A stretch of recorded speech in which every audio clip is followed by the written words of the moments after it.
হ্যাঁ, আমরা আগামী দিনে কয়েকটা সেক্টরের মধ্যে বাংলাদেশ পৃথিবীর মধ্যে সবচেয়ে আগামী দিনে এই জায়গা আর জমি নিয়ে যুদ্ধ হবে না, যুদ্ধ হবে মিষ্টি পানি খাওয়ার, সুইট ওয়াটার। এই সুইট ওয়াটার মিষ্টি পানি বাংলাদেশই হচ্ছে সবচেয়ে বড় বিকল্প।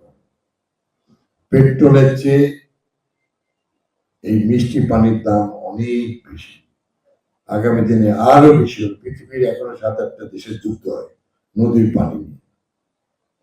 আর বাংলাদেশ হচ্ছে এই মৎস্যতে সব দিক দিয়ে এগিয়ে যাবে এবং পৃথিবীতে এখন 8ম স্থান, কোনো কোনো ক্যাটাগরিতে 1ম 2য় স্থানে আছে।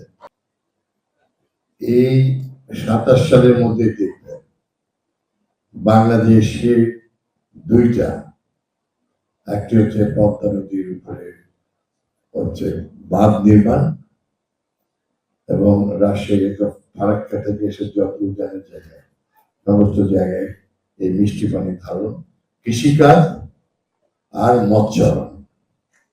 তখন আপনারা সেই ছেলেদেরকে পড়ালেখা ওই সিস্টেমে যান।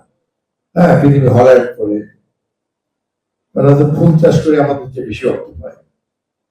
জাপান করে, ওদের তো কোনো আমাদের মতো ভালো মাটি নেই, মানে সমস্ত মাটি পাথর বিস্তৃত। তো সেইভাবে ছেলেরা পড়ালেখা শিখতে। আর আমাদের এই যে রংপুর তিস্তা বাঁধ, এটা হবে পদ্মার সঙ্গে 82টা নদী আছে মৃতপ্রায়, আর তিস্তার সঙ্গে আছে 26টি।